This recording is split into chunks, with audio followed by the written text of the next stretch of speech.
10여 년 전 세계는 발칵 뒤집혔습니다. 단 3명의 거물, 프리드먼, 골드만삭스, 짐 로저스가 똑같은 예언을 했기 때문이죠. 그때는 모두가 비웃었습니다.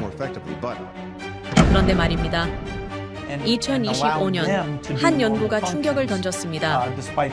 전 세계 200여 개국, 상위 0.4%, 예측치를 넘어선 국가는 단 한 나라뿐이었습니다. 도대체 어떻게 이런 일이 가능했을까요? 지정학은 세계에서 가장 위험하고 자원 비율은 0%에 근접한 땅. 그럼에도 지금 세계 질서가 이 나라를 중심으로 재편되고 있습니다. 이 정도면 정말 독특한 현상이 아닐 수 없죠. 전문가들은 말합니다. 우린 분명히 무언가를 놓쳤다. 그리고 그 해답은 그 나라에 있다. 그리고 이 모든 이야기의 끝에는 단 하나의 이름이 기다리고 있습니다. 그 나라는 바로 대한민국입니다. 지금부터 그 놀라운 현장 속으로 들어가 보시죠. 미국에서 날아온 충격적인 이야기. 바로 시작합니다. 그리고 지금 어디에서 시청하고 계신지 댓글로 남겨주세요. 여러분의 이야기도 듣고 싶습니다. 그 전에 잠깐 1초 만에 누를 수 있는 좋아요 버튼을 꾹 눌러주시면 영상 제작에 큰 힘이 됩니다. 그럼 바로 사연 시작하겠습니다. 안녕하세요. 제 이름은 일론 마이클이라고 합니다. 하버드에서 오랫동안 문명을 연구했지만 이번만큼은 제가 배운 모든 것이 흔들렸습니다. 조롱받던 예언이 어떻게 교과서가 되었는지 지금부터 말씀드리려 합니다. 사실 처음엔 한국이라는 나라가 제 연구 대상이 아니었어요. 동아시아를 생각하면 당연히 일본이 먼저 떠올랐고 그 다음이 중국이었죠. 일본은 세계 3위 경제대국이었고 중국은 인구 14억의 거대한 시장을 가진 나라였습니다. 제 동료 교수들도 모두 그 두 나라에 집중하고 있었어요. 하지만 오늘날 상황은 완전히 달라져 있었습니다. 제 조카가 K-팝을 듣고 있었고 학생들은 한국 드라마 이야기를 나누고 있었죠. 캠퍼스 카페에선 한국어를 배우는 청년들이 늘어나고 있었으며 전 세계 어디를 가도 한국 문화를 접할 수 있었습니다. 저는 문득 의문이 들었어요. 불과 20년 전만 해도 한국은 아시아에서 그저 작은 나라 중 하나였는데 지금은 남녀노소 연령 불문하고 한국을 모르는 사람이 없을 정도로 영향력이 커져 있었습니다. 이건 단순한 유행이 아니었어요. 문화의 파급력이었으며 국가 브랜드의 상승이었습니다. 그래서 저는 한국에 대한 자료를 모으기 시작했어요. 경제 지표부터 기술 혁신까지 하나씩 살펴보기 시작했죠. 그러던 어느 날 저녁이었습니다. 하버드 연구실에서 평소처럼 자료를 정리하고 있었고 책상 위엔 각국의 경제 보고서들이 쌓여 있었어요. 커피 한 잔을 마시며 유튜브를 켰습니다. 그냥 잠깐 쉬려고 말이죠. 그런데 추천 영상 하나가 눈에 들어왔는데 제목이 조지 프리드먼 10년 전 예언한 한국의 미래였어요. 조지 프리드먼이라는 이름을 보는 순간 저는 마우스를 멈췄습니다. 그는 전 세계 정보기관들이 가장 신뢰하는 민간 전략가면서 스트래포라는 정보 분석 기관의 창립자이기도 했죠. 미국 정부 CIA와 영국 MI6도 그의 자문을 구하는 인물이었습니다. 저는 호기심에 영상을 클릭했는데 화면엔 10여 년 전 CNN 스튜디오가 나타났어요. 프리드먼이 단호한 표정으로 카메라를 향해 말하고 있었습니다. 한국은 21세기 초강대국이 될 것이다. 그들은 가장 위험한 지정학적 조건을 가졌지만 오히려 그걸 역으로 이용해 최강의 국가로 도약할 능력을 가진 이들이다. 그의 목소리엔 확신이 가득했죠. 하지만 그 순간 CNN 앵커가 비웃듯 웃었습니다. 저는 화면을 멈췄습니다. 그리고 댓글창을 천천히 내리기 시작했죠. 댓글들이 제 눈을 사로잡았습니다. 프리드먼이 맞았다는 게 믿기지 않는다. 일본인이지만 인정합니다. 한국인인데도 실감이 안 나네요. 댓글 하나하나가 증언처럼 느껴졌어요. 10년이 지난 지금 사람들은 더 이상 웃지 않고 있었습니다. 저는 심장이 빨라지는 걸 느꼈어요. 프리드먼의 예언이 정말 실현되고 있다는 건가 하는 생각이 들었죠. 저는 곧바로 다른 자료들을 찾기 시작했습니다. 골드만삭스 보고서를 검색했고 먼지 쌓인 2013년 자료가 화면에 나타났어요. 제목은 2050년까지의 글로벌 경제 전망이었죠. 보고서를 펼치는 순간 한 문장이 제 눈을 사로잡았습니다. 대한민국의 1인당 GDP는 8만 2천 달러에 달하며 미국에 이어 전 세계에서 두 번째로 강력한 경제를 가진 부국이 될 것. 저는 숨이 멎는 것 같았어요. 세계 2위 경제대국이라고 한국이 유럽뿐만 아니라 일본도 제치고 세계 2위라는 예측이었습니다. 저는 당시 사람들이 이 보고서를 어떻게 받아들였는지 궁금해져서 그때의 기사들을 찾아봤습니다. 골드만삭스 황당한 예측 발표. 한국이 세계 2위 말도 안 되는 전망, 조롱과 무시뿐이었어요.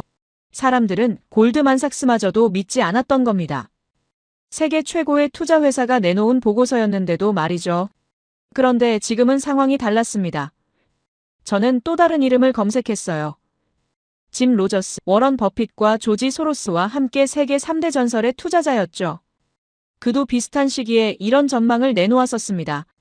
대한민국은 통일 이후 엄청나게 똑똑하고 성실한 인구 8천만의 풍부한 지하 자원까지 갖춘 초강대국이 될 것. 하지만 당시 사람들은 그의 말도 헛소리 취급했어요. 저는 책상 앞에 앉아서 생각에 잠겼습니다. 3명의 거물이 모두 공통적으로 한국을 지목했고 그들은 각자의 분야에서 세계 최고의 전문가들이었죠. 조지 프리드먼은 지정학 분석의 권위자였고 골드만삭스는 경제 예측의 최고봉이었으며 짐 로저스는 투자의 전설이었습니다.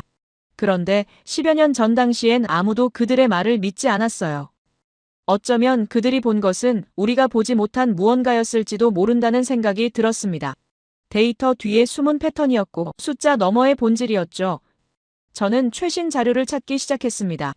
그리고 한 보고서를 발견했어요. 2025년 국제전략연구소 발표 자료였죠. 제목은 2025년 국가종합력 평가였습니다. 경제력, 군사력, 기술력, 외교력, 문화력 5가지 핵심 지표를 종합한 권위 있는 순위였어요. 저는 천천히 스크롤을 내렸습니다. 1위는 당연히 미국이었고 2위는 중국, 3위는 러시아였죠. 그리고 4위. 제 손이 멈췄습니다. 대한민국이었습니다. 4위. 영국도 프랑스도 일본도 아닌 대한민국이 세계 4위 강대국으로 공식 인정받은 겁니다. 저는 의자에 등을 기대고 천장을 바라봤어요. 이게 정말일까 하는 생각이 들었죠. 10여 년 전 조롱받던 예언들이 지금 현실이 되고 있는 건가? 저는 다시 프리드먼의 영상으로 돌아갔습니다. 그가 했던 문장들이 다시 들렸어요. 한국은 근래 전 세계 최강대국으로 성장하기에 가장 적합한 조건과 능력을 가진 드문 국가다. 그들은 이미 자신의 미래를 찾아낸 국가다. 당시엔 웃음거리였던 그 말들이 지금은 예언처럼 들렸습니다. 충격이었습니다. 제가 평생 배워온 국제정치 이론으로는 설명이 안 되는 현상이었어요. 작은 국토 제한된 자원 강대국들 사이의 압박. 모든 조건이 불리했던 나라가 이렇게까지 성장할 수 있다는 건 교과서에 나오지 않는 일이었죠. 저는 노트북을 닫고 창밖을 바라봤습니다. 하버드 캠퍼스의 가로등이 반짝이고 있었고 제 머릿속엔 하나의 질문만 맴돌았어요. 도대체 한국에서 무슨 일이 벌어진 걸까? 어떻게 작은 나라가 10여 년 만에 세계 4위 강대국이 될 수 있었을까? 결국 이건 단순한 경제성장의 문제가 아니었습니다. 문명의 이동이었고 역사의 전환점이었어요. 모두를 위해 이 진실을 밝혀야 한다는 책임감이 들었죠. 저는 결심했습니다. 직접 가봐야겠다고, 책상 위의 숫자가 아니라 거리 위의 현실을 확인해야겠다고. 나는 데이터로 세상을 해석하는 사람입니다. 하지만 이번만큼은 숫자가 나를 흔들었죠. 10년 전 사람들은 웃었습니다. 지금은 내가 떨고 있었어요.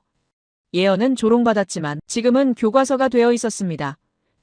저는 노트에 한 문장을 적었어요. 나는 역사의 증인이 되기로 했다. 세계 4위 강대국 대한민국. 그 이름이 문서 위에서 현실로 튀어나오고 있었습니다. 이건 단순한 보고서가 아니었어요. 역사의 재구성이었죠. 그날 밤 저는 잠을 이룰 수 없었습니다. 내일 아침 가장 먼저 할 일은 서울대학교 배영우 교수에게 이메일을 보내는 것이었습니다. 세계 4위 강대국 대한민국, 그 이름이 문서 위에서 현실로 튀어나오고 있었습니다. 이건 단순한 보고서가 아니었어요. 역사의 재구성이었죠.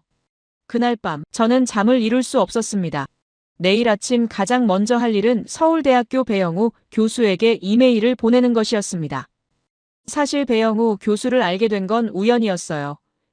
제 연구실 조교인 로버트가 같은 학과에 친하게 지내는 한국인 학생이 있었는데 그 학생이 어느 날 로버트에게 이야기했다고 합니다. 자기 친척 중에 서울대학교에서 경제학을 가르치는 교수가 있다는 내용이었죠. 한국의 경제 발전과 국제관계를 연구하는 분이라고 했습니다. 로버트는 제가 최근 한국에 관심을 보이는 걸 알고 있었기 때문에 그 이야기를 바로 저에게 전해줬어요. 저는 그 순간을 기억합니다. 로버트가 쪽지에 적어준 이메일 주소를 보면서 이게 운명 같다는 생각이 들었어요. 애초에 제가 한국을 연구하려던 것도 아니었고 배영우 교수라는 이름도 처음 들었지만 생각해보면 이 모든 연결고리가 너무 완벽하게 맞아떨어지고 있었습니다. 다음 날 새벽 6시였습니다. 저는 평소보다 2시간 일찍 일어나서 연구실로 향했어요.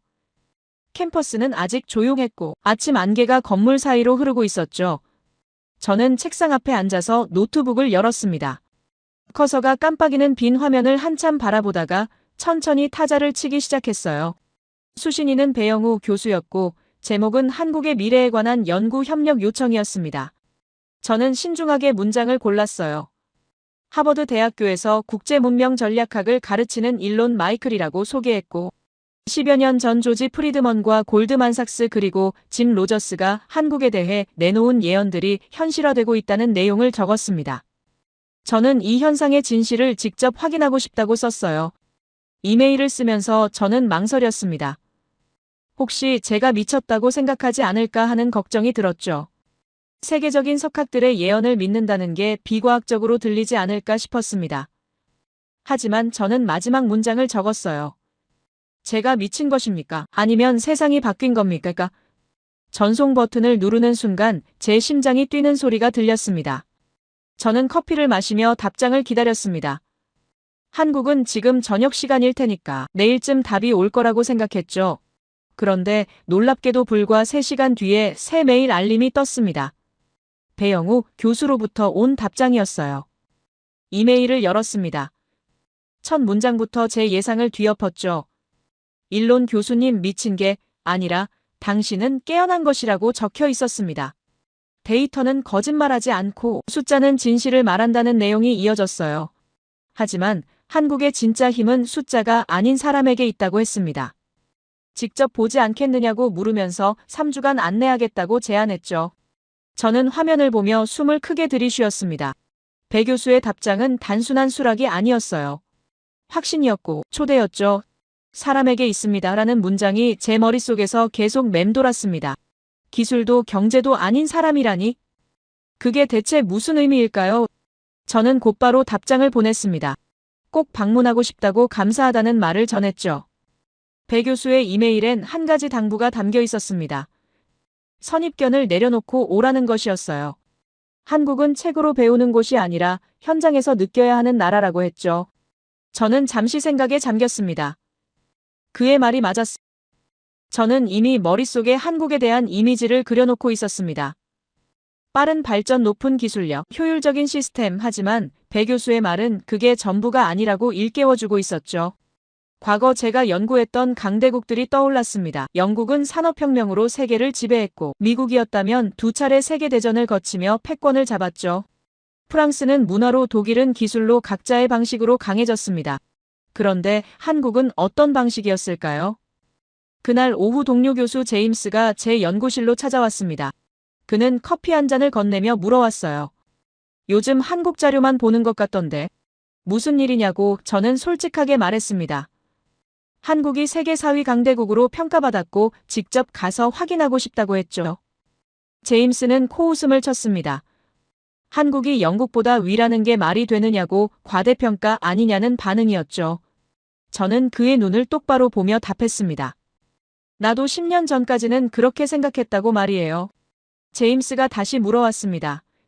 지금은 어떻게 생각하느냐고. 저는 솔직하게 고백했습니다. 지금은 두렵습니다. 제가 틀렸을까봐 걱정된다고 했죠. 충격이었을 겁니다. 제임스에게는 제 대답이 예상 밖이었을 거예요. 그는 잠시 말없이 저를 바라보더니 조심스럽게 물어왔습니다. 정말 진심이냐고. 저는 고개를 끄덕이며 답했습니다. 3명의 석학이 같은 예언을 했고 그게 실현되고 있다는 사실을 말했죠. 제임스는 한숨을 쉬며 의자에 앉았습니다. 자네가 그렇게까지 말한다면 뭔가 있긴 한가 보다고 했어요. 하지만 조심하라고 실망할 수도 있다고 덧붙였죠. 저는 미소를 지었습니다. 실망하더라도 직접 보고 판단하겠다고 말했어요. 그게 학자의 도리 아니냐고 되물었습니다.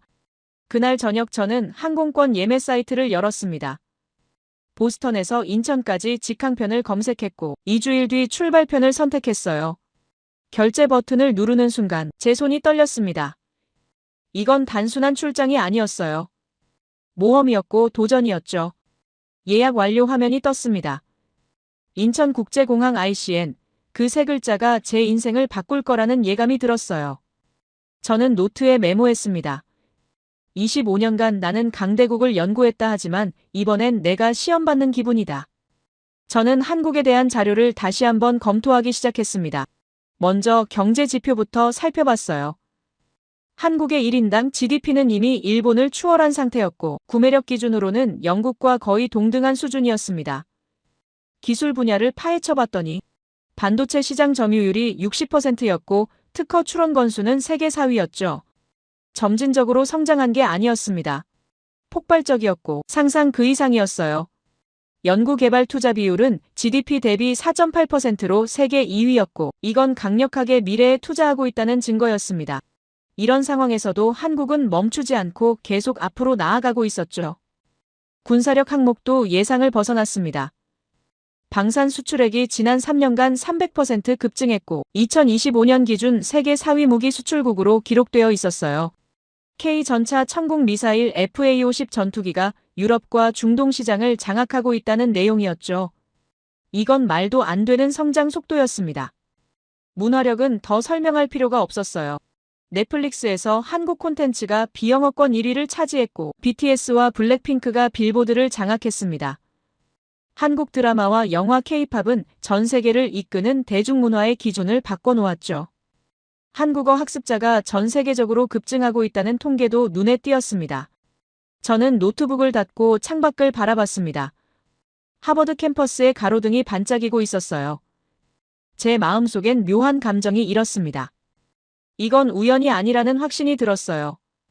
한국은 전략적으로 체계적으로 모든 분야에서 성장해왔고 그 결과가 지금 숫자로 나타나고 있었죠. 비행기 예약 확인 메일을 다시 열어봤습니다. 2주일 뒤 인천행 직항편, 이제 현장에서 직접 확인할 시간이었어요.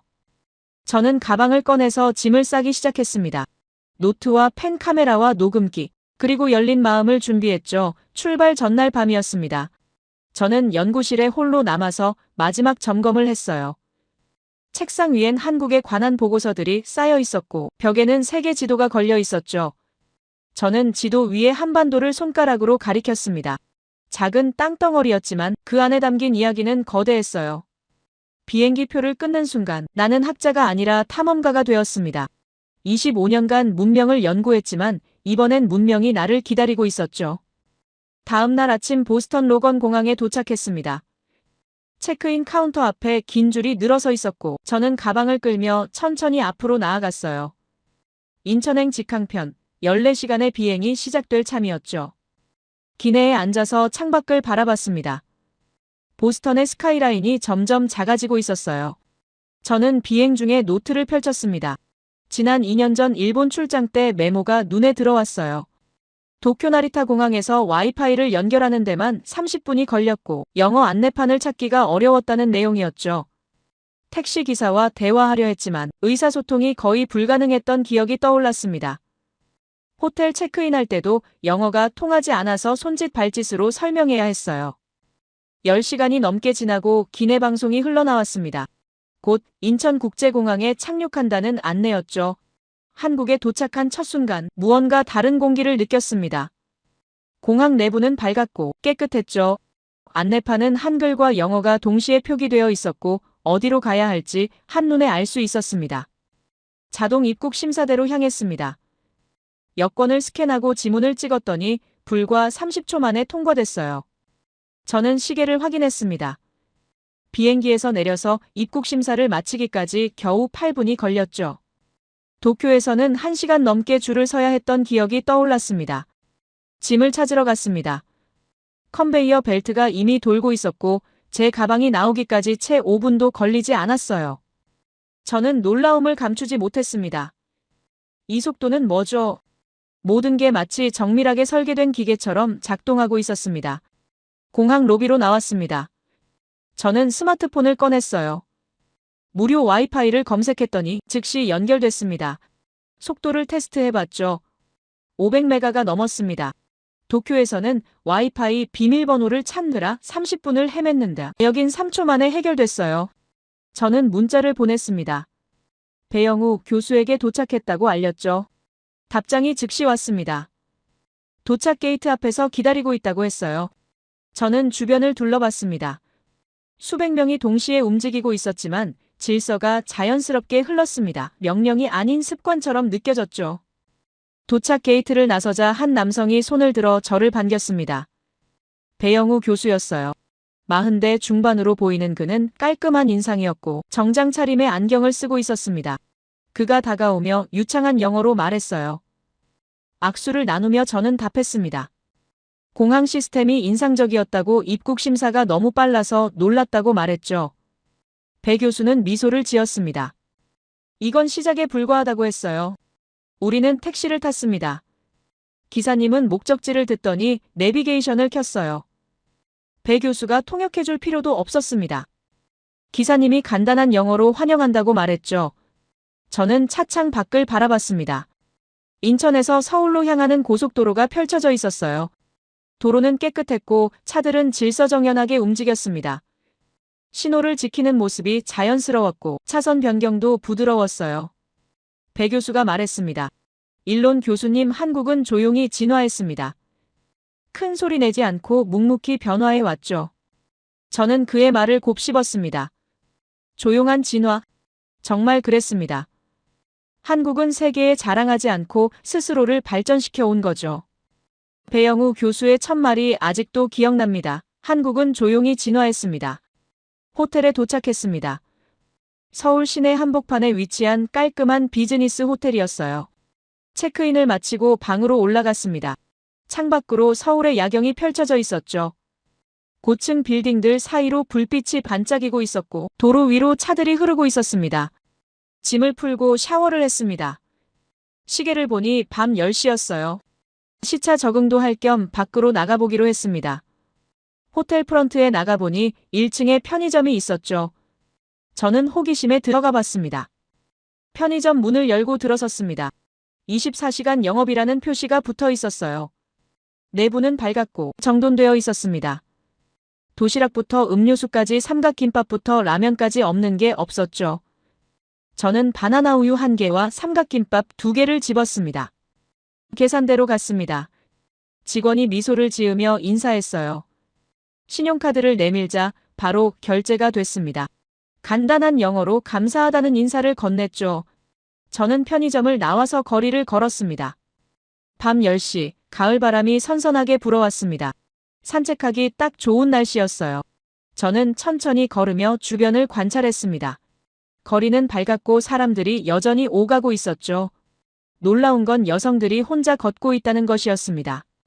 젊은 여성이 이어폰을 끼고 조깅을 하고 있었고 회사원으로 보이는 여성이 편의점에서 나와 집으로 향하고 있었어요. 밤 10시인데도 전혀 불안해 보이지 않았습니다. 저는 보스턴을 떠올렸어요.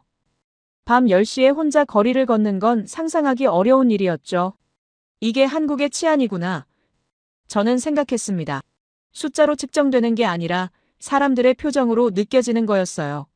밤 10시에 여성이 혼자 조깅할 수 있는 나라, 이게 진짜 선진국이 아닐까요? 호텔로 돌아오는 길에 배 교수에게서 문자가 왔습니다. 내일 아침 9시에 호텔 로비에서 만나자고 했어요. 첫 일정은 국립중앙박물관이라고 적혀 있었죠. 저는 궁금해졌습니다. 박물관이요. 기술이나 공장이 아니라 박물관을 먼저 가는 이유가 뭘까? 방으로 돌아와서 노트북을 열었습니다. 국립중앙박물관을 검색해봤어요. 세계 6위 박물관이라는 설명이 나왔습니다. 아시아에서는 유일하게 상위 10위 안에 드는 곳이라고 했죠.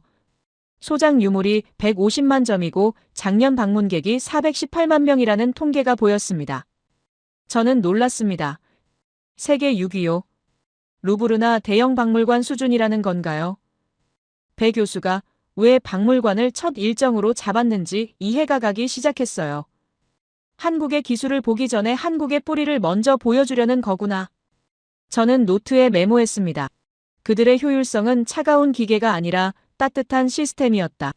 공항에서부터 느낀 것이었어요. 빠르지만 차갑지 않았고 정확하지만 딱딱하지 않았습니다. 시스템이 사람을 위해 작동하고 있었죠. 다음 날 아침 엘리베이터를 타고 로비로 내려갔습니다. 배영우 교수가 소파에 앉아서 신문을 읽고 있었어요. 제가 다가가자 그는 시계를 보지도 않고 미소를 지으며 일어났습니다. 저는 미안하다고 말했어요. 햇살이 너무 좋아서 창밖을 바라보다 늦었다고 했죠. 배 교수는 괜찮다고 했습니다. 서울의 가을은 정말 아름답다고 덧붙였어요. 우리는 호텔을 나섰습니다. 버스 정류장으로 향하는 길이었죠. 처음에는 택시를 탈까 생각했지만 배 교수가 대중교통을 이용하자고 제안했습니다. 서울 시민의 일상을 느껴보는 게 좋을 거라고 했어요. 버스 정류장에 도착했습니다. 유리로 된 밀폐형 구조였고 내부는 쾌적하게 유지되고 있었어요. 가을이라 냉방은 필요 없었지만 바람을 막아주고 앉아서 기다릴 수 있는 공간이 마련되어 있었습니다. 배 교수가 설명했어요. 여름엔 에어컨과 미스트가 나오고 겨울엔 좌석이 따뜻해진다고 했죠. 저는 놀랐습니다. 버스 정류장에 계절별 냉난방이라니. 이런 건 보스턴에서는 상상도 할 수 없는 일이었어요. 전광판에는 버스 도착 시간이 실시간으로 표시되고 있었습니다.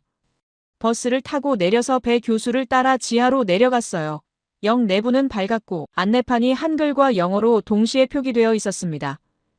개찰구를 통과해서 승강장으로 향했죠. 승강장에 도착하자 제 눈에 들어온 게 있었습니다. 스크린도어였어요. 선로와 승강장 사이에 투명한 문이 설치되어 있었습니다. 배 교수가 설명했어요. 안전을 위한 장치라고 했죠. 사람들이 선로로 떨어지는 사고를 막기 위해서라고 했습니다. 저는 고개를 끄덕였어요. 미국도 이런 시스템이 필요한데 아직 설치된 곳이 거의 없었죠. 제 눈에 특별한 좌석이 들어왔습니다. 분홍색으로 표시된 좌석이었어요. 배 교수가 설명했습니다. 임산부 배려석이라고 했죠. 임산부나 영유아를 동반한 사람들을 위한 자리라고 했습니다. 저는 그 좌석을 보며 생각했어요. 이게 확실하게 사람을 생각하는 시스템이구나. 노약자석도 있었고 장애인을 위한 공간도 마련되어 있었습니다.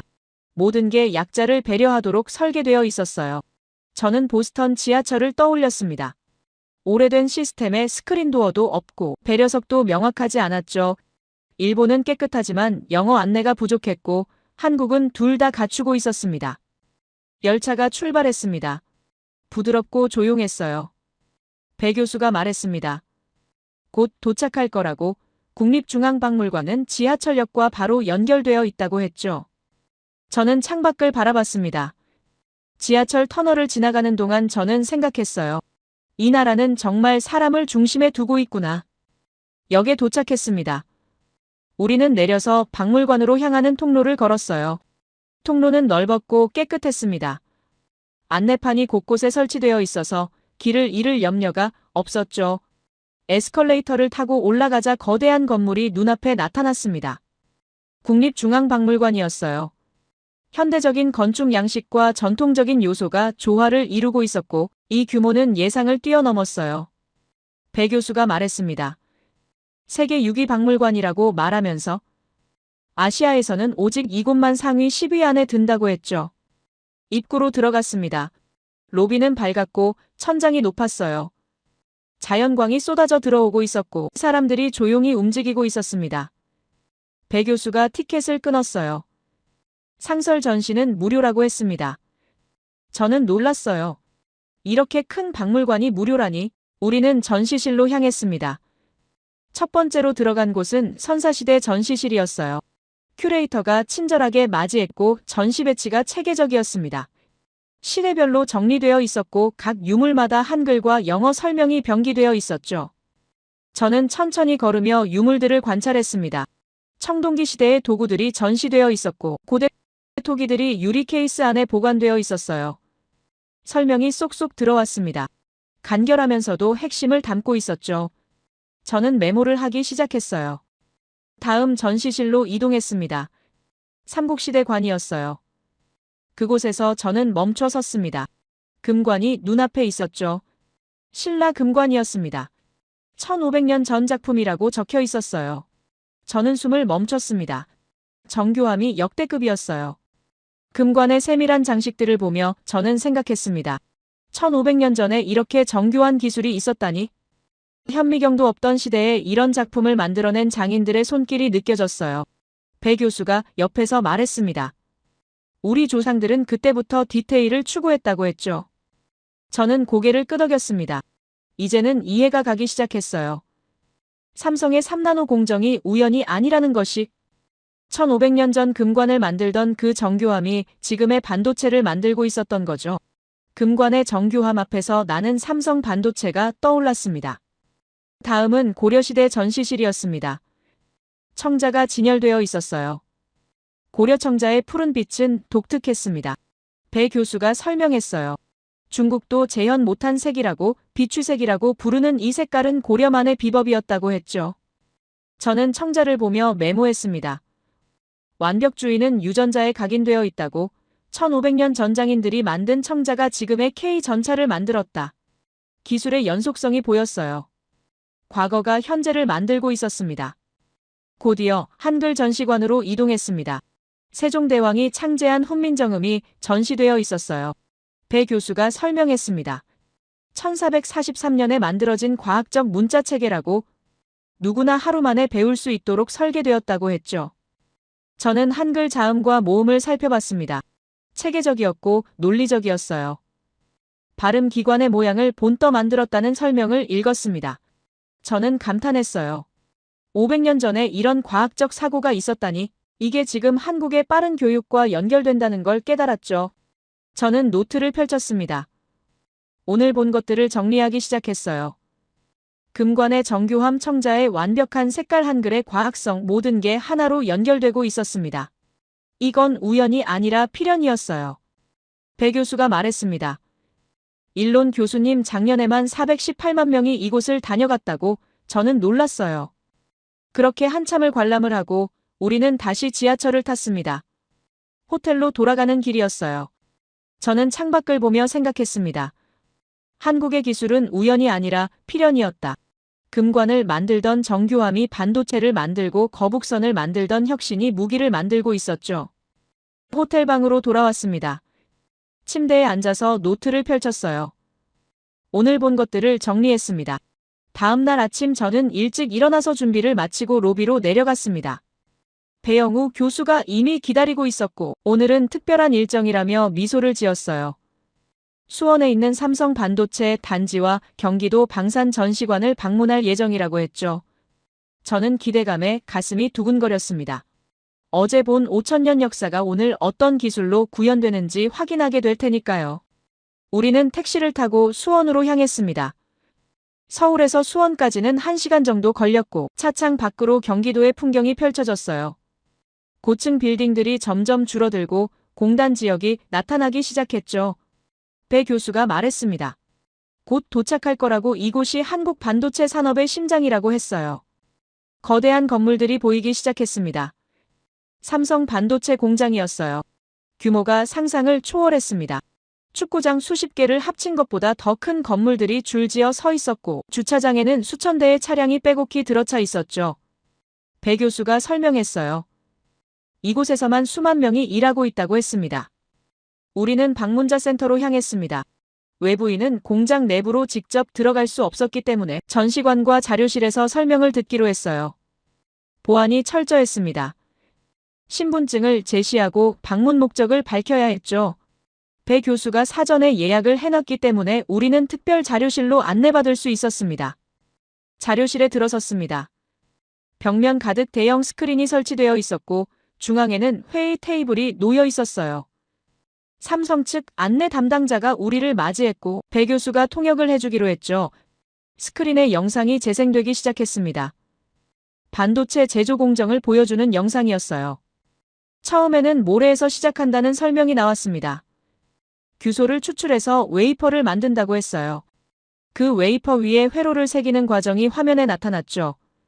저는 숨을 멈추고 봤습니다. 머리카락 굵기의 10만 분의 1 크기로 회로를 새긴다는 설명이었어요. 배 교수가 자료를 꺼냈습니다. 삼성의 3나노 공정에 관한 기술 문서였어요. 그가 설명하기 시작했습니다. 3나노는 3나노미터 단위로 회로를 새기는 기술이라고 했죠. 현재 세계에서 이 기술을 보유한 곳은 삼성과 대만 TSMC 두 곳뿐이라고 했습니다. 저는 자료를 보며 놀라움을 감추지 못했습니다. 3나노미터요. 이건 사람의 눈으로는 볼 수 없는 크기였어요. 배 교수가 비유를 들어 설명했습니다. 만약 머리카락 한 올을 축구장 크기로 확대한다면 3나노는 연필 굵기 정도라고 했죠. 그 미세한 단위로 회로를 새긴다는 게 믿기지 않았습니다. 스크린에 웨이퍼 사진이 나타났습니다. 손바닥만 한 크기의 원형판이었어요. 배 교수가 설명을 이어갔습니다. 이 웨이퍼 하나에 수백 개의 칩이 들어간다고 했어요. 그 칩 하나하나가 스마트폰이나 컴퓨터의 두뇌가 된다고 했죠. 웨이퍼를 보는 순간 나는 세계의 심장을 본 기분이었습니다.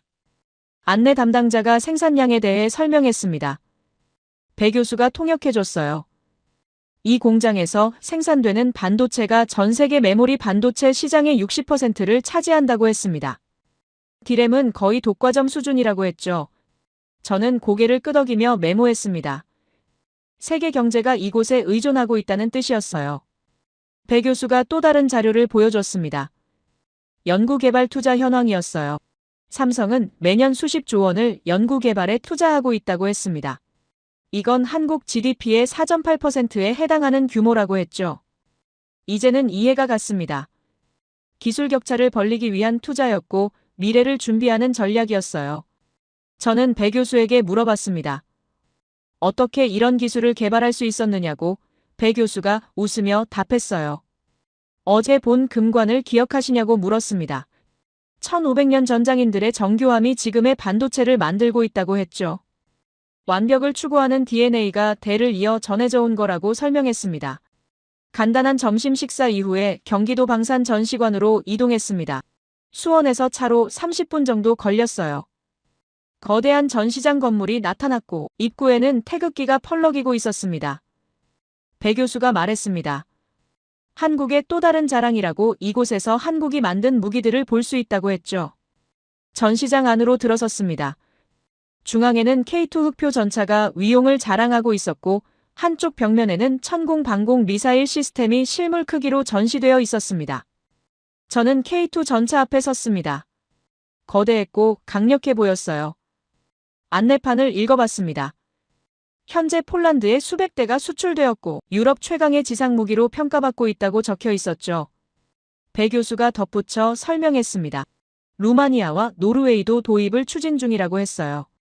저는 전차를 한참 바라봤습니다. 50년 전만 해도 한국은 무기를 사야 했던 나라였다는 생각이 들었어요. 그런데 지금은 유럽과 중동에 최첨단 무기를 파는 나라가 되어 있었죠. 50년 전 무기를 사던 나라가 이제는 파는 나라가 되었다는 사실이 실감났습니다. 천공 미사일 전시 코너로 이동했습니다. 대형 스크린에 천공의 요격 영상이 재생되고 있었어요. 적 미사일을 정확하게 격추하는 장면이었죠. 배 교수가 설명했습니다. UAE와 사우디가 도입을 추진하고 있다고 했어요. 중동의 방공망을 한국 무기가 책임지게 될 거라고 했습니다. 저는 영상을 보며 놀라움을 금치 못했습니다. 기술 수준이 예상을 뛰어넘었어요. 미국도 인정하는 성능이라고 배 교수가 덧붙였습니다. 실전 검증은 물론이고 가격 대비 성능이 뛰어나서 여러 나라가 관심을 보이고 있다고 했죠. 전시관 한쪽에는 세계 지도가 걸려 있었습니다. 한국 방산 수출국을 표시한 지도였어요. 폴란드, 루마니아, 호주, 이집트, 필리핀, 노르웨이, 붉은 점이 전 세계에 박혀 있었습니다. 안내판에는 2022년 기준 방산 수출 세계 4위라고 적혀 있었죠. 단 3년 만에 이룬 성과라는 설명도 있었어요.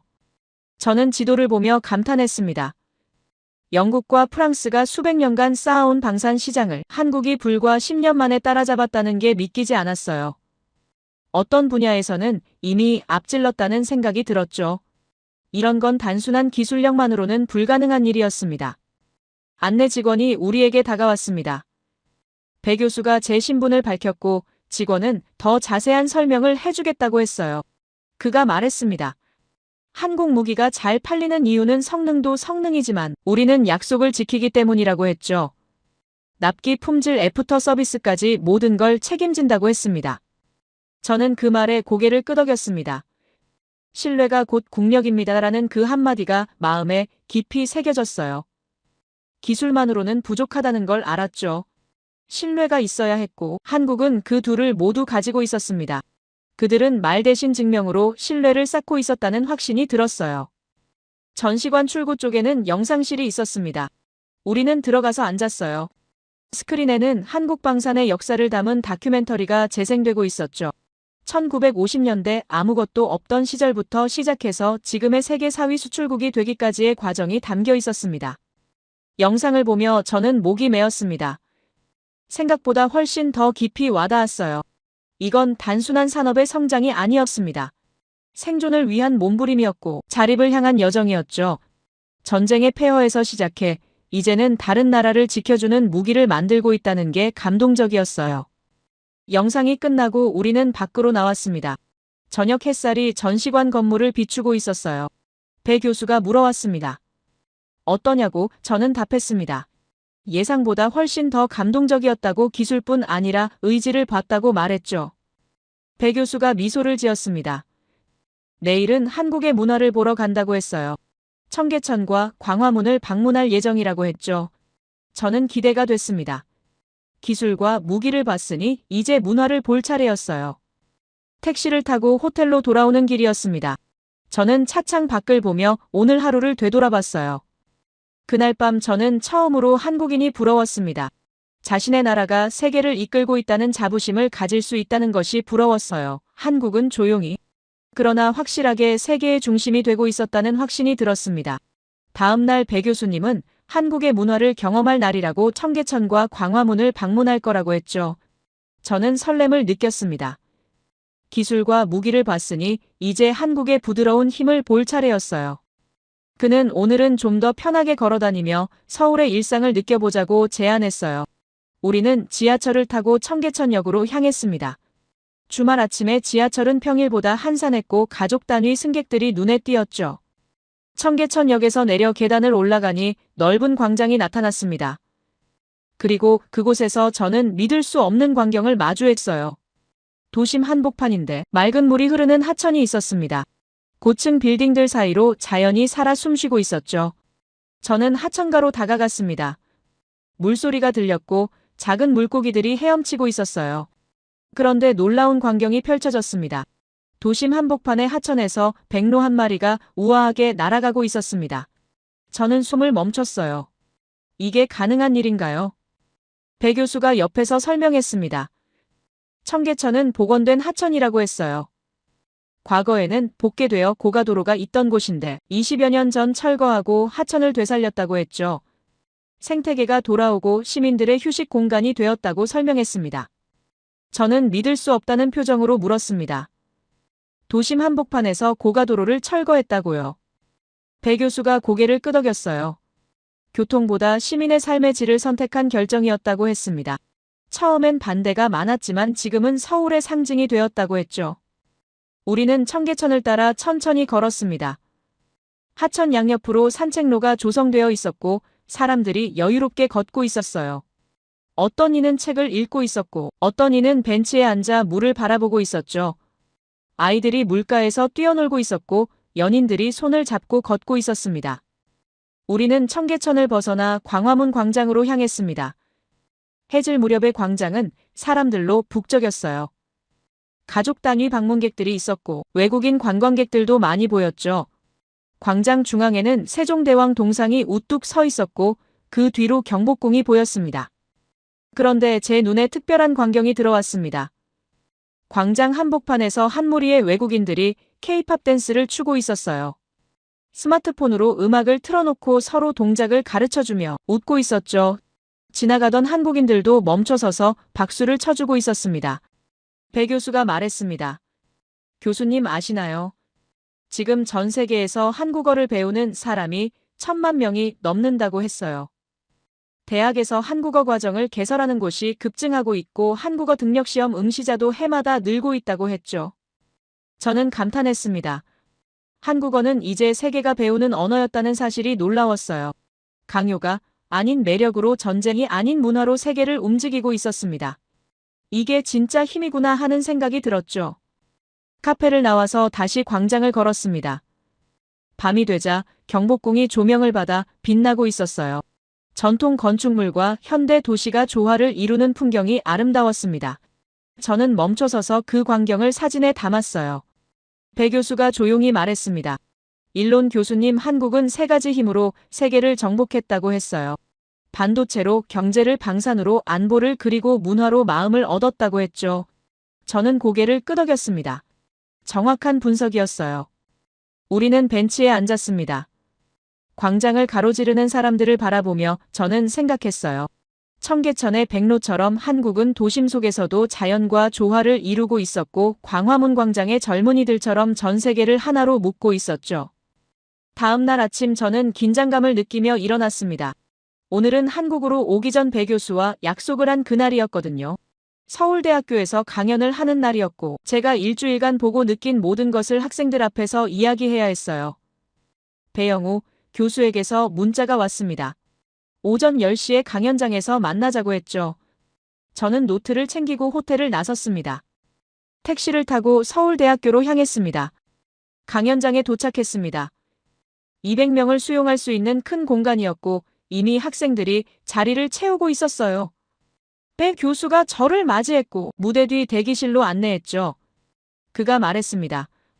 학생들이 매우 기대하고 있다고, 교수님의 이야기를 듣고 싶어 한다고 했어요. 저는 창문 밖을 바라보며 마음을 가다듬었습니다. 제가 본 한국을 어떻게 전달해야 할까 고민하다가 문득 깨달았어요.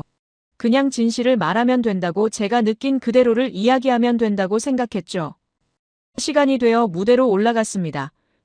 조명이 밝았고 학생들의 눈빛이 집중되어 있었어요. 저는 마이크 앞에 섰습니다. 심호흡을 한 번 하고 입을 열었죠.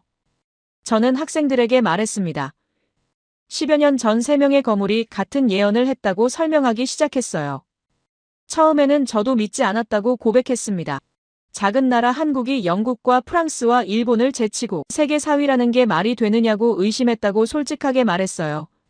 하지만 직접 와서 보니 모든 게 사실이었다고 목소리에 힘을 실어 말했죠. 저는 하버드가 있는 미국과 한국을 비교하기 시작했고, 저는 학생들을 둘러봤습니다. 그들의 눈빛이 달라지고 있었어요. 자부심과 놀라움이 섞인 표정이었죠. 저는 목소리를 높여 말했습니다. 여러분은 너무 겸손합니다라고 직설적으로 말했어요. 한국인들은 자신들이 얼마나 대단한 일을 해내고 있는지 모르는 것 같다고 지적했죠. 미국인들은 아무것도 안 하면서 자랑만 하지만 한국 사람들은 모든 걸 이루면서도 자랑하지 않는다고 대비시켰습니다. 조지 프리드먼의 말을 다시 인용했습니다. 한국은 가장 위험하고 난이도 높은 지정학적 조건을 가졌지만 오히려 그걸 역으로 이용해 최강의 국가로 도약할 능력을 가진 나라라고 그가 말했다고 전했어요. 주변이 모두 강대국으로 둘러싸여 있고 나라가 반으로 나뉘어져 있다는 불리함을 강점으로 바꿨다고 설명했죠. 지금 세계 질서가 재편되고 있다고 분석했습니다.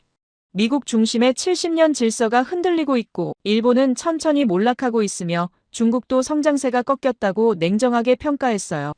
그 사이에서 한국은 모든 면에서 완벽하게 준비되어 최고의 기회를 맞이하고 있다고 간조했습니다. 한국이 가진 독특한 위치에 대해 설명했습니다. 쇠부터 반도체까지 못 만드는 게 없고 만드는 것마다 세계 1위를 만들어내는 전 세계 최강 올라운드 제조업 강국이라고 치켜세웠어요. 거기다 25년 전부터 디지털 문화를 선도했고 지금은 인공지능 시대를 준비하고 있다고 덧붙였죠. 저는 잠시 물을 마셨습니다. 학생들은 숨소리조차 내지 않고 집중하고 있었어요. 저는 다시 말을 이어갔습니다. 하지만 가장 중요한 건 따로 있다고 말했습니다. 한국은 타국을 침탈하거나 수탈하며 성장한 적이 없는 유일한 강대국이라고 간조했어요. 영국은 식민지를 착취했고 미국은 전쟁으로 패권을 잡았지만 한국은 오직 자신의 노력만으로 여기까지 왔다고 목소리에 힘을 실었죠. 그래서 전 세계가 한국을 신뢰한다고 설명했습니다. 중국처럼 경제적으로 강해도 사람들이 싫어하면 진짜 강대국이 될 수 없다고 지적했어요. 하지만 한국은 지금 전 세계인들이 가장 좋아하고 사랑하며 신뢰하는 국가라고 단언했습니다. 한국 문화가 과거 미국 할리우드나 코카콜라가 일으켰던 것 이상의 영향력을 발휘하고 있다고 비교했습니다. 하지만 한국은 힘이 아닌 세상에서 가장 평화로운 방법으로 전 세계를 정복하고 있다고 감동적으로 표현했어요. 그리고 마지막 메시지를 준비했어요. 심호흡을 하고 학생들의 눈을 바라보며 말했습니다. 이제는 당당해져도 된다고 목소리를 높였어요. 여러분은 한국이라는 나라에서 태어난 것을 자랑스럽게 생각해야 한다고 강조했죠. 이건 우연이 아니라 행운이고 특권이라고 말했습니다. 하지만 특권에는 책임이 따른다고 덧붙였습니다. 여러분의 조상들이 폐허에서 이 나라를 일으켜 세웠듯이 이제 여러분이 그 유산을 이어받아 더 위대한 나라를 만들어야 한다고 호소했어요. 국가에 이바지할 수 있는 인재가 되어달라고 간곡히 부탁했죠. 기술자가 되든 예술가가 되든 교육자가 되든 상관없다고 말했습니다. 중요한 건 여러분의 재능을 이 나라와 세계를 위해 사용하는 것이라고 간조했어요. 한국은 이미 강대국이 되었지만 진짜 리더 국가가 되려면 여러분 같은 젊은이들의 노력이 필요하다고 역설했습니다. 강대국은 과거가 아니라 미래를 가진 나라다라고 외쳤습니다. 다음 날 아침 짐을 싸며 저는 복잡한 감정을 느꼈습니다. 일주일이라는 시간이 너무 짧게 느껴졌고 아직 보지 못한 한국이 더 많다는 생각이 들었어요. 배영우 교수에게서 문자가 왔습니다. 공항까지 배웅하겠다고 함께 가자고 했죠. 저는 감사하다고 답장을 보냈습니다. 호텔 로비에서 배 교수를 만났습니다. 그는 평소처럼 단정한 모습이었고 미소를 지으며 악수를 청했어요. 우리는 택시를 타고 인천공항으로 향했습니다. 차창 밖으로 서울의 거리가 흘러가고 있었고 저는 지난 일주일의 기억들을 되새기고 있었죠. 공항에 도착했습니다. 체크인을 마치고 출국장 입구 앞에 섰어요. 배 교수가 손을 내밀었습니다. 저는 그의 손을 잡으며 진심으로 감사하다고 말했어요. 일주일 동안 제 인생관을 바꿔놓은 경험을 선물해줬다고 했죠. 비행기에 탑승 후 좌석에 앉아서 창밖을 바라봤어요. 인천공항에 활주로가 보였고 곧 이륙할 준비를 하고 있었죠. 저는 노트를 꺼내서 마지막 메모를 적기 시작했습니다. 한국에서의 일주일이 제게 무엇을 의미하는지 정리하고 싶었어요. 비행기가 이륙했습니다. 서해 바다 위로 날아가며 한반도가 점점 작아지고 있었어요. 하지만 제 마음속에서 한국은 점점 더 커지고 있었습니다. 보스턴 로건 공항에 도착했습니다. 입국 심사줄은 길었고 1시간을 기다려야 했어요. 인천공항의 8분과는 너무 대조적이었죠. 짐을 찾는데도 20분이 걸렸습니다. 저는 한숨을 쉬었어요. 한국에서는 5분이었는데 말이죠. 집으로 돌아오는 택시 안에서 저는 보스턴 거리를 바라봤습니다. 익숙한 풍경이었지만 뭔가 달라 보였어요. 도로는 울퉁불퉁했고 신호체계는 비효율적으로 느껴졌죠. 서울에서 본 것과 비교하니 모든 게 낡아 보였습니다. 3일 뒤 저는 하버드 대학교로 복귀했습니다. 연구실 문을 열자 쌓여있던 서류들이 보였고 익숙한 책상과 의자가 있었어요. 하지만 저는 더 이상 같은 사람이 아니었습니다. 한국에서의 경험이 저를 바꿔놓았죠. 얼마 뒤 국제경제학회 연례 컨퍼런스가 있었습니다. 저는 발표할 기회를 얻었고 주제는 21세기 강대국의 재정이었어요. 강연장에 들어서니 동료 교수들과 학자들이 자리를 채우고 있었습니다. 저는 무대에 올라 한국에서 찍은 사진들을 화면에 띄웠습니다. 발표가 끝난 후 여러 언론사에서 인터뷰 요청이 들어왔습니다. 뉴욕타임스, 워싱턴 포스트, CNN까지 관심을 보였어요.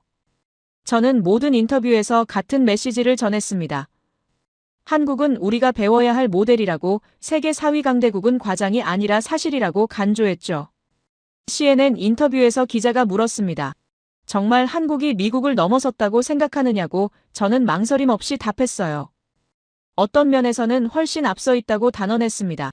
미국은 과거에 머물러 있지만 한국은 미래를 건설하고 있다고 비교했죠. 한 달 후 저는 새로운 연구 프로젝트를 시작했습니다. 제목은 한국형 국가 발전 모델 연구였고 어떻게 한국이 70년 만에 세계 4위 강대국이 되었는지 분석하는 내용이었어요. 유럽 여러 대학의 교수들이 참여 의사를 밝혔고 프랑스와 독일에서도 공동 연구를 제안해 왔습니다. 연구실에서 자료를 정리하던 어느 날 조카가 찾아왔습니다. 그 15살 소녀는 한국어 교재를 들고 있었고 눈을 반짝이며 말했어요. 삼촌, 제가 한국어로 노래 부를 수 있다고 들어보겠느냐고 물었죠. 저는 미소를 지으며 고개를 끄덕였습니다. 그날 밤 저는 오랜만에 일기를 썼습니다. 나는 평생 강대국을 연구했다고 첫 문장을 적었어요. 그러나 진짜 강대국이 무엇인지는 한국에서야 깨달았다고 이어갔죠. 강대국은 국민을 위해 존재하는 나라이고 기술이 사람을 섬기며 시스템이 삶을 편하게 만드는 나라라고 정의를 내렸습니다. 한국은 그런 나라였다고 확신을 담아 적었습니다. 그리고 세계는 이제 한국을 주목하고 있다고 덧붙였어요. 저는 펜을 내려놓고 창밖을 바라봤습니다. 보스턴의 밤은 여전히 아름다웠지만 제 마음 한편에는 서울의 야경이 자리 잡고 있었죠. 제 논문은 국제학술지에 게재되었고 많은 반응을 얻었어요. 찬사도 있었고 비판도 있었습니다. 하지만 저는 흔들리지 않았습니다. 제가 본 것은 사실이었고 느낀 것은 진실이었으니까요. 저는 지금도 매일 아침 한국 뉴스를 확인합니다. 반도체 수출이 사상 최고치를 경신했다는 소식이 들려왔고 코스피가 5천을 향해 달려가고 있다는 기사를 읽었어요. 방산 수출도 계속 늘고 있었고 K-팝은 여전히 세계를 열광시키고 있었습니다. 모든 예언이 현실이 되고 있었습니다. 조지 프리드먼이 옳았고 골드만삭스도 맞았으며 짐 로저스의 전망도 실현되고 있었어요. 10년 전 조롱받던 그 예언들이 지금은 교과서가 되어 있었죠. 저는 확신합니다. 20여 년 후 한국은 세계 2위 초강대국이 될 것이라고 믿어요. 아니, 어쩌면 1위가 될지도 모릅니다. 미국이 과거에 안주하는 동안 한국은 미래를 만들어가고 있으니까요. 하지만 가장 중요한 건 따로 있습니다. 한국은 타국을 침탈하지 않고 전쟁을 일으키지 않으며 평화로운 방법으로 세계를 이끌고 있다는 점이에요. 이게 진짜 리더의 모습이고 진정한 강대국의 자격입니다. 저는 학생들에게 말합니다. 한국을 주목하라고, 그들에게서 배우라고 강조해요. 효율성과 배려를 동시에 추구하는 시스템 기술과 인간을 조화시키는 철학 문화로 세계를 감동시키는 방법. 이 모든 걸 한국이 가르쳐주고 있다고 설명합니다. 세계는 변하고 있습니다. 과거의 질서는 무너지고 새로운 패러다임이 형성되고 있어요. 그 중심에 한국이 있고 한국의 젊은이들이 그 미래를 만들어가고 있습니다. 저는 그 과정을 지켜보며 응원할 것입니다. 저는 학자로서 평생 진실을 추구해왔습니다. 한국에서의 일주일은 제게 가장 값진 진실을 가르쳐줬어요. 강대국은 과거가 아니라 미래를 가진 나라이고 진짜 힘은 무기가 아니라 매력에서 나온다는 것을 말이죠. 제 이야기를 끝까지 들어주셔서 감사합니다. 모두 안녕히 계세요. 오늘의 사연 어떻게 들으셨나요? 감동적인 사연을 주변 사람들과 공유하고 함께 이야기 나눠보세요. 마지막으로 1초밖에 걸리지 않는 구독과 좋아요, 알림 설정은 영상 제작에 큰 힘이 됩니다. 지금까지 감동을 담아 여러분께 진심을 전하는 감동담기였습니다. 오늘 하루도 행복한 하루 보내세요.